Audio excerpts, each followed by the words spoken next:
Hi, Chris here. We're going to look at closed captioning, and YouTube's changed some stuff in 2020, so I just want to do a new video with a proper workflow. So I'm looking at this one first, and I can see there's a video that I made and closed captioning is available. So students could click on that, and then when they start to This is a quick video.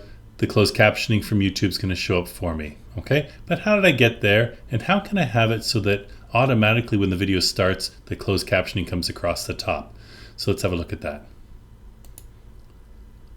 Depends how you're creating your video. A lot of our people now are using Loom, so let's create a quick Loom video. It's not going to get the closed captioning, but I can still make this work. So I'm going to capture, start my recording.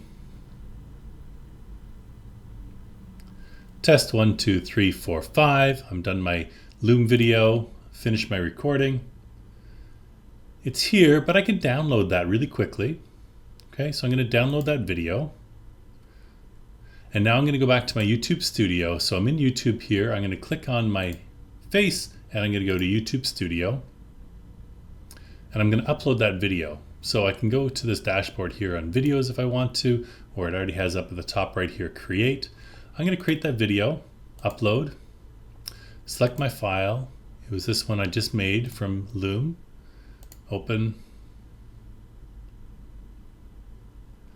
And a couple of things I need to do just a little ways down here. I'm going to say yes, it's made for kids, and I'm going to go to more options, keep scrolling down. I'm going to say video language English. I've got that as a default, but if you didn't, then you can set that as a default, I believe.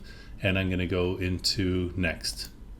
It gives me some stuff I can add if I want to. I'm not going to bother.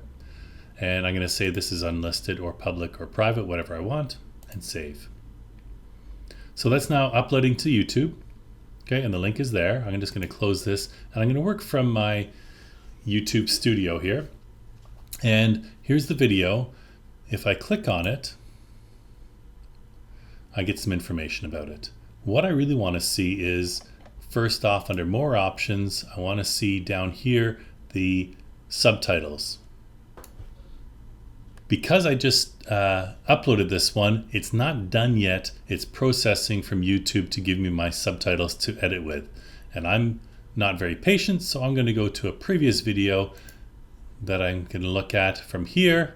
And if I'm going to click on this one and more options. And in my previous video, which I did earlier, you can see now English by YouTube automatic has been done.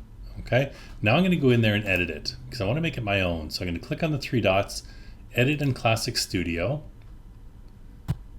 And I'm just going to click on the word edit, and this lets me own these ones here. So as I go through, perhaps punctuation is important, so I'm going to add a couple things. It always seems to do lowercase for I, and I can go ahead and play through. This is a quick. I can see how it looks. I can change things. I can move things around, whatever I want to do. And I'm just going to leave this one as it is, and I'm going to say Save Changes. Now I own that one. So there's the automatic one, and there's the one I own. So I'm going to go back to YouTube Studio.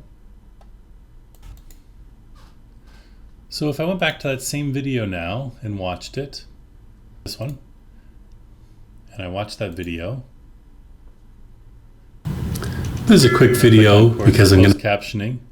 I'll see that it's got my capitalization going on now. So it's fixed that. That's great. But let's also go back here and under tags, right at the bottom here, we're going to get tricky. We're going to say YT:CC equals on, and make sure you hit save. What that happens now is anybody who has the link to this video and they click on it, automatically the closed captioning will show up without them clicking on the closed captioning. Sort of forces the closed captioning onto them. Click it to get rid of it, but it forces it the first time they watch your video, the closed captioning shows up.